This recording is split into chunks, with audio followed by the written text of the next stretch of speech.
Who sets the standards? The Godfather, Metzger. Hey, thanks for having me. Yeah. That's an honor and privilege to have you in here, man. Absolutely. I'd say the most pivotal FMX rider ever. Well, thank you. The greatest. Appreciate that. And- Worked hard. Yeah, you have. And we as fans, because I'm a huge fan, and I know I told you on the phone that we get all these people that, I mean, conversations, they're talking about football teams. This man is my football team. I say Metzger. Raiders. I just, you know. They won.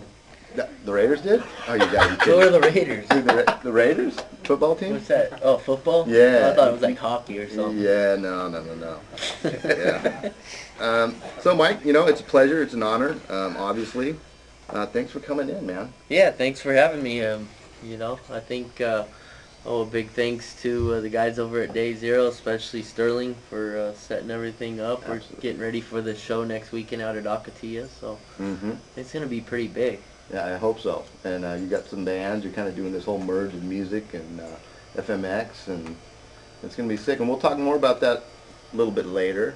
We got some questions for you. We want to get to know you, Mike. We'll head it up. Okay. What do you got? So we got past, present, and future, right?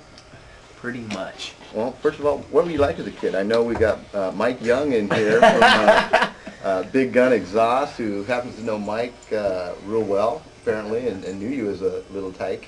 Yeah, since Paris Raceway days, it's been, you know, I started racing at 6 years old and started riding dirt bikes at 3, and, you know, thanks to my dad, you know, just that's the influence of my life. Yeah. Just taking me riding every day after school, and then taking me to the races every weekend. Kind of the same thing I'm doing with my son, because he totally enjoys it. But yeah, back at Paris Raceway, I remember watching Mike as one of the up-and-coming 80 expert pros, and I was, you know, probably riding 50s or 60s, and it's been a long trip since then, that's for sure. Yeah. You know, I was first introduced to you by a friend of mine, Mike. He brought over this crusty tape. Dirt Demons, I think is what it was. Crusty Demons of Dirt. Demons of Dirt, man. And I just, you know, I instantly fell in love with this guy. I was like, oh my God, you went bigger, you went sicker. I mean, back then it was tail whips and just, you know, climbing cliffs and jumping from dune to dune. I was just like, what the heck? And, you know, the thing that stands out the most was this gaping wound that you had from here to here. And you were just like, on the bike, rolling with it, man. You know, it was great. What were those times like back then? I mean, that was kind of the inception days of what we know today as Yeah, FMX. for sure. Prior to filming with the guys from Fox, doing all the Terra Firma videos, and you know, the crew with Krusties, it was, you know, full-blown motocross. And then once you know, these characters from outside, like in the snowboard and surf industry, started kind of getting involved and filming us and taking us on these crazy trips, and you know, kind of getting us, you know, more influenced into things called real life that you don't really experience growing up until you hang out with, I'd say, the wrong type of people.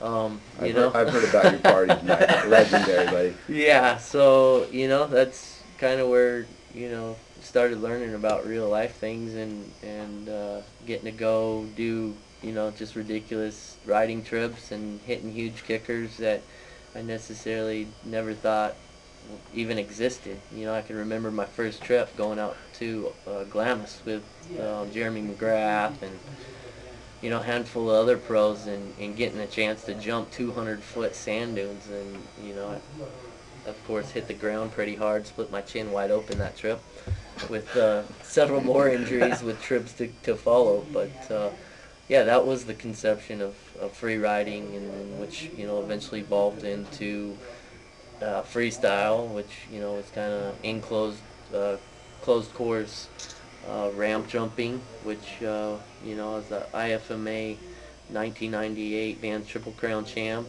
followed by 1999, and then shortly after that, in 2000, X Games took us on as a competition, and, you know, it's grown from there, and just, you know, it's crazy. Sick. Yeah, it's great to watch, man. I watch them every year. It's like August, right? Is around. Yeah, yeah. This year I just had a meeting actually today, and I heard that X Games is actually going to be back at the Rose Bowl. So, you know, Awesome. yeah, That it's means gonna we be can all good. go.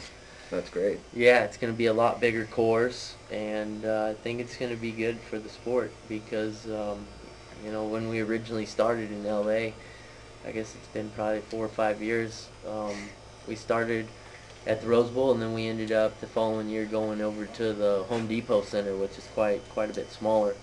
And I don't know, I'm excited. I really want to compete at the X Games this year, do the big whip contest, and you know, see what else happens. But you know, that's the thing with my life. I never really know what's going to happen. I just signed with KTM Jägermeister to do 28 events.